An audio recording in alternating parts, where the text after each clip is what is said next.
Hello student, आज हम बात कर रहे हैं बीसीए फाइनल ईयर के अंदर जो सब्जेक्ट है आपका जावा, उसके बारे में। जावा एक प्रोग्रामिंग लैंग्वेज है। प्रोग्रामिंग लैंग्वेज हमने पहले भी पढ़ी हुई है, जैसे सी लैंग्वेज है, सी प्लस प्लस है। ऐसे बहुत सारी प्रोग्रामिंग लैंग्वेज होती है जो हम पढ़ चुके हैं या फिर पढ़ेंगे। सबसे इम्पोर्टेंट बात यह है कि हम जावा क्यों पढ़ रहे हैं। जावा हमारी एक ऑब्जेक्ट ओरिएंटेड प्रोग्रामिंग लैंग्वेज होती है। अब ऑब्जेक्ट ओरिएंटेड का मतलब क्या होता है? ऑब्जेक्ट ओरिएंटेड प्रोग्रामिंग लैंग्वेज का मतलब ऐसी प्रोग्रामिंग लैंग्वेज जो अपने डेटा को या अपनी इंफॉर्मेशन को एज अ ऑब्जेक्ट स्टोर करे। मतलब जो भी डेटा होगा वो किस में स्टोर होगा? ऑब्जेक्ट में स्टोर होगा। इसलिए इसको ऑब्जेक्ट ओरिएंटेड प्रोग्रामिंग लैंग्वेज कहा जाता है। जो पुरानी लैंग्वेज थी सी और सी लैंग्वेज थी, या जो भी other function based programming language थी, वो अपने डेटा को कहाँ सेव करते थे? फाइल में या फंक्शन में। लेकिन ऑब्जेक्ट ओरिएंटेड प्रोग्रामिंग लैंग्वेज अपने डेटा को ऑब्जेक्ट में स्टोर करती है। तो हम पढ़ने जा रहे हैं जावा। जावा से पहले हम बात करते हैं कि प्रोग्रामिंग होती क्या है। What is programme? अगर हम ये बोलें कि प्रोग्राम क्या होते हैं तो इसका एक सिंपल सा आंसर है जो हम पढ़ चुके हैं। Program is a set of instruction. मैंने आपको बताया है ये सेट ऑफ इंस्ट्रक्शन। हम कोई भी इंस्ट्रक्शन देते हैं कंप्यूटर को, कुछ भी हो सकते हैं। जैसे कि हमने कोई इनपुट दिया है, हमें कोई ऑडियो के लिए या वीडियो के लिए जो भी इनपुट दिया है, ये सब क्या है? इंस्ट्रक्शन तो है। ये सारे क्या हैं? इंस्ट्रक्शन है। तो जो भी इंस्ट्रक्शन होते हैं, इनके सेट को, कलेक्शन को हम क्या बोलते हैं? हम बोलते हैं प्रोग्राम। और इन्हीं प्रोग्रामिंग की हेल्प से हम एप्लीकेशन बना सकते हैं, बड़े बड़े सॉफ्टवेयर बना सकते हैं, वेबसाइट डिजाइन कर सकते हैं, मोबाइल एप्लीकेशन बना सकते हैं। तो सभी जगह पे प्रोग्रामिंग लैंग्वेज काम में आती है। इसलिए सबसे इम्पोर्टेंट बात होती है प्रोग्रामिंग की। कंप्यूटर साइंस के अंदर प्रोग्रामिंग का बहुत इम्पोर्टेंट पार्ट्स होता है। अगर आपको प्रोग्रामिंग आती है, प्रोग्रामिंग आने का मतलब ये नहीं है कि आपने 4-5 प्रोग्राम बना लिए या फिर आपने थ्योरी पढ़ ली इसकी, ऐसा नहीं है। प्रोग्रामिंग का मतलब ये होता है कि आपको उसके कंसेप्ट आने चाहिए कि ये प्रोग्रामिंग हम जो सीख रहे हैं उससे बनेगा क्या, हम उसको क्यों सीख रहे हैं, उसकी हेल्प से हम क्या एप्लीकेशन डेवलप कर सकते हैं क्या। तो इसीलिए हम यहाँ पर क्या करते हैं? जावा प्रोग्रामिंग या अदर प्रोग्रामिंग सीखते हैं। तो आज हम बात कर रहे हैं प्रोग्रामिंग इन जावा। जावा हमारी एक ऑब्जेक्ट ओरिएंटेड प्रोग्रामिंग लैंग्वेज है जो कि अपने डेटा को ऑब्जेक्ट में स्टोर करती है। जो भी डेटा होता है, इंफॉर्मेशन होती है, उसे कहाँ स्टोर करते हैं? ऑब्जेक्ट में स्टोर करती है। तो स्टार्ट करते हैं हम जावा को। सबसे पहले बात करते हैं हम हिस्ट्री ऑफ उप्स। यहाँ पर लिखा हुआ है उप, डबल ओ लिखा हुआ है, यहाँ पर लिखा हुआ है double O P, object oriented programming. कई बार हमने यहाँ पर देखा होगा, कई बार वेबसाइट पे या अपन जब ऑनलाइन पढ़ाई करते हैं या कोई बुक्स में लिखा होता है, वहाँ लिखा होता है उप्स, डबल ओ पी एस लिखा होता है। यहाँ पर ओनली पी लिखा हुआ है। ऑब्जेक्ट ओरिएंटेड प्रोग्रामिंग और एक ऑब्जेक्ट ओरिएंटेड प्रोग्रामिंग सिस्टम, दोनों अलग अलग कंसेप्ट है। अगर पी के आगे हम एस लिखते हैं तो उप्स बन जाएगा। तो उप और उप्स में डिफरेंस क्या है? ऑब्जेक्ट ओरिएंटेड प्रोग्रामिंग का मतलब तो ओनली ये है कि ऐसी प्रोग्रामिंग जो ओनली सपोर्ट करती है पर्टिकुलर किसी एक सिस्टम को, पर्टिकुलर एक ओएस को। लेकिन जब हम बात करते हैं ऑब्जेक्ट ओरिएंटेड प्रोग्रामिंग सिस्टम की, तो ऐसी प्रोग्रामिंग जो मल्टीपल सिस्टम पर वर्क करे, लाइक जावा। जावा क्या है हमारी? एक ऑब्जेक्ट ओरिएंटेड प्रोग्रामिंग लैंग्वेज है जिसे हम किसी भी सिस्टम पर या किसी भी ऑपरेटिंग सिस्टम पर आसानी से रन करवा सकते हैं और चला सकते हैं। यही तो एडवांटेज है जावा का, जिसकी हेल्प से हम मल्टीपल ऑपरेटिंग सिस्टम पर किसी भी जावा की एप्लीकेशन को रन करा सकते हैं एट ए टाइम, एक समय में। हमने बीजर्नेट स्ट्रक्ट, ये बात जो आप साइंटिस्ट का नाम लिखा हुआ है यहाँ पर, 1980 में इन्होंने बीजर्नेट स्ट्रक्ट ने C++ के अंदर ऑब्जेक्ट ओरिएंटेड कंसेप्ट लगाए थे। अब C++ के अंदर कंसेप्ट लगाए थे तो फिर जावा क्यों पढ़ रहे हैं? इसलिए पढ़ रहे हैं क्योंकि जब C++ के कंसेप्ट के अंदर ऑब्जेक्ट ओरिएंटेड प्रोग्रामिंग के कंसेप्ट लगाए गए थे तो उसके अंदर इन्होंने class, object, inheritance, polymorphism, data abstraction सारे फीचर्स यूज किए थे।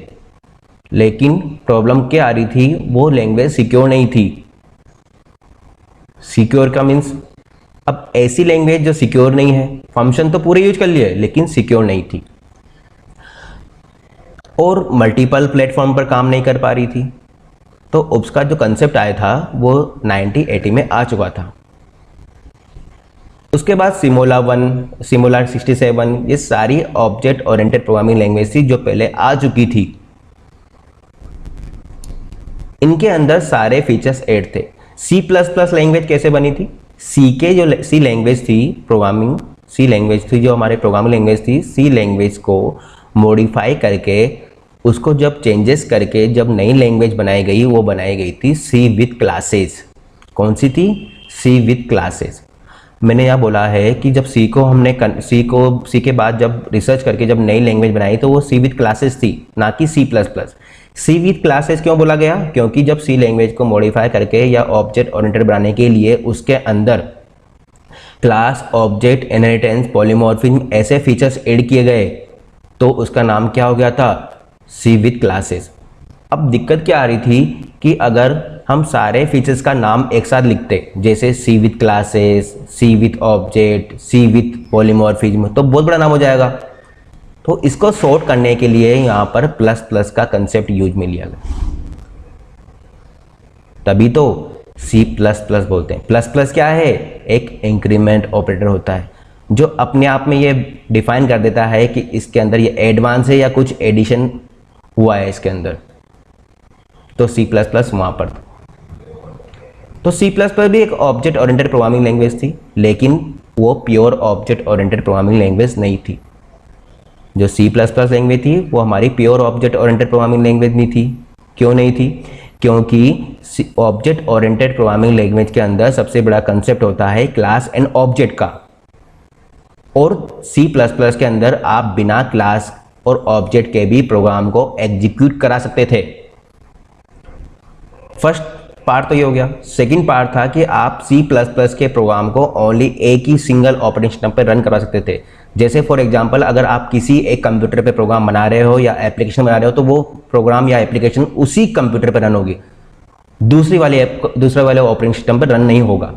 तो ये डिसएडवांटेज थे इस C++ के, इसलिए इसको pure object oriented programming language नहीं बोला। लेकिन जैसे हम C++ और जावा को कंपेयर करते हैं, C++ और जावा को कंपेयर करते हैं, तो जावा एक pure object oriented programming language है, क्योंकि विदाउट क्लास एंड ऑब्जेक्ट के जावा के अंदर प्रोग्राम एग्जीक्यूट नहीं होते। और सबसे बड़ा एडवांटेज क्या है कि जावा के प्रोग्राम या एप्लीकेशन को हम पर्टिकुलर किसी OS पे बनाकर हम मल्टीपल ऑपरेटिंग सिस्टम पर इजीली रन करवा सकते हैं। तो यही तो एडवांटेज है ऑपरेटिंग सिस्टम का। ऑपरेटिंग सिस्टम पढ़ने का कारण ही यही है। तभी तो मैंने बताया था आपको UPS, object oriented programming system. System मतलब क्या? मशीन।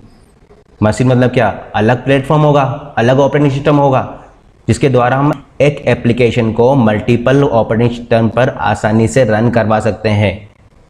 तो ऑपरेटिंग सिस्टम के जो कंसेप्ट आए थे ये आपके 1980 में आ चुके थे, लेकिन ज़्यादा इसका यूज आने लगा था जावा के टाइम पे। जावा के टाइम पर ऑपरेटिंग सिस्टम का यूज ओनली इसलिए किया गया था, जावा का यूज, कि जिससे जैसे टीवी है, VCR है, रेडियो है, कंज्यूमर इलेक्ट्रॉनिक्स आइटम्स थे, ये इनके लिए बनाई गई थी एक्चुअल में जावा। तो लेकिन जब इस पर काम किया गया तो जावा ऐसी पावरफुल लैंग्वेज बनकर सामने आई जो कि प्लेटफॉर्म इंडिपेंडेंट थी। पुरानी लैंग्वेज के अंदर क्या हो रहा था, पुरानी लैंग्वेज के अंदर अगर हम कोई एप्लीकेशन बना रहे हैं किसी पीसी पर या किसी ऑपरेटिंग सिस्टम पर तो वो वहीं रन होगी, लेकिन जावा में ऐसा नहीं था। जावा ने प्लेटफॉर्म इंडिपेंडेंट वाला कंसेप्ट दिया ही इसलिए है कि आप किसी भी ऑपरेटिंग सिस्टम पर बनाकर प्रोग्राम या एप्लीकेशन को दूसरे ऑपरेटिंग सिस्टम या मशीन पर रन करवा सकते हो। C++ के कंसेप्ट बहुत अच्छे थे, यही कंसेप्ट हम जावा में भी पढ़ेंगे, लेकिन मैंने आपको पहले ही बता दिया है कि जावा और C++ के अंदर जो जावा है वो pure object oriented programming language होती है। हम बात करते हैं प्रोग्रामिंग लैंग्वेज। प्रोग्रामिंग लैंग्वेज होती क्या है, मैंने आपको बताया था। Programming is a set of instruction या कमांड बोल सकते हैं हम, जिनका यूज करके हम सॉफ्टवेयर प्रोग्राम बनाएंगे, सॉफ्टवेयर बनाएंगे जो किसी न किसी प्लेटफॉर्म पर काम करेगा। तो प्रोग्रामिंग लैंग्वेज क्या होगी? सबसे पहले हम बात कर रहे हैं प्रोग्राम की। तो प्रोग्राम क्या है? हमारे सेट ऑफ कमांड है, इंस्ट्रक्शन है, जिनके सिंटेक्स या उनका यूज करके हम बड़े बड़े सॉफ्टवेयर बना सकते हैं। और बात करते हैं हम लैंग्वेज की। लैंग्वेज क्या होती है? लैंग्वेज क्या है? तो प्रोग्रामिंग क्या हो गई हमारे? सेट ऑफ इंस्ट्रक्शन हो गया। और प्रोग्रामिंग लैंग्वेज के अंदर भी लो लेवल लैंग्वेज होती है, हाई लेवल लैंग्वेज होती है।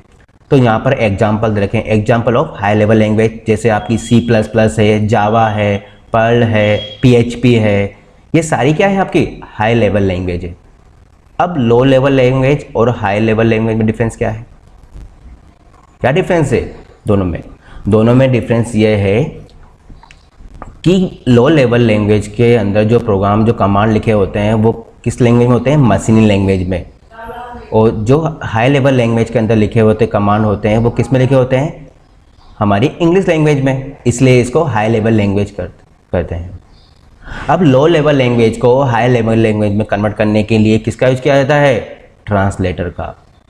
जो लो लेवल लैंग्वेज है उसको हाई लेवल लैंग्वेज में कन्वर्ट करने के लिए हम किसका यूज करते हैं? ट्रांसलेटर का यूज करते हैं। ट्रांसलेटर होते हैं 3 टाइप्स के। कौन कौन से? Compiler, interpreter, assembler. कंपाइलर क्या होता है? कंपाइलर क्या करता है? पूरे प्रोग्राम को एक साथ चेक करता है, बाद में एरर शो करता है कंपाइलर। और इंटरप्रेटर क्या करता है? पूरे प्रोग्राम को चेक नहीं करता, ये प्रोग्राम को लाइन बाय लाइन चेक करता है, इसलिए इसको इंटरप्रेटर बोला गया है। और एक होता है असेंबलर। असेंबलर का नाम, असेंबलर एक पुराना ट्रांसलेटर है जो कि काम आता था असेंबली लैंग्वेज को, असेंबली जो लैंग्वेज होती थी उसको मशीन लैंग्वेज में चेंज करने के लिए, असेंबली लैंग्वेज को हाई लेवल लैंग्वेज में चेंज करने के लिए हम असेंबलर का यूज करते थे। तो यहाँ पर आपका एग्जांपल है हाई लेवल लैंग्वेज के C++, जावा, पर्ल है, PHP, और भी लैंग्वेज है यहाँ पर। Difference between function oriented and object oriented programming. Function oriented का मतलब यहाँ पर बात कर रहा हूँ मैं C प्रोग्रामिंग की। ऑब्जेक्ट ओरिएंटेड प्रोग्रामिंग का मतलब मैं बात कर रहा हूँ C++ और जावा की। Both functional programming and object programming use a different method for storing and manipulating the data. दोनों के तरीके अलग अलग होते हैं डेटा को स्टोर करने के। फंक्शन प्रोग्रामिंग लैंग्वेज जो होती है और जो दूसरी ऑब्जेक्ट ओरिएंटेड होती है, इनके दोनों के तरीके डेटा को मैनेज करने और स्टोर करने के तरीके अलग अलग होते हैं। Data can not be store in a object and it can only in functional programming. क्या लिखा हुआ है? इन functional programming data can not be store in a object, it can only be transformed by creating function. Function programming के अंदर data को store नहीं किया जा सकता, और इसमें डेटा को ऑब्जेक्ट में स्टोर नहीं होता है, इसके अंदर ओनली फंक्शन बनते हैं। लेकिन ऑब्जेक्ट ओरिएंटेड प्रोग्रामिंग लैंग्वेज के अंदर डेटा कहाँ स्टोर होता है? ऑब्जेक्ट में स्टोर होता है। सबसे इंपॉर्टेंट बात ही यही है ऑब्जेक्ट ओरिएंटेड प्रोग्रामिंग लैंग्वेज की कि जो डेटा स्टोर होता है वो किस में होता है? ऑब्जेक्ट में स्टोर होता है। और फंक्शन ओरिएंटेड प्रोग्रामिंग के अंदर डेटा को हम फंक्शन में स्टोर नहीं कर सकते, ओनली प्रोग्राम को फंक्शन में डिवाइड कर सकते हैं।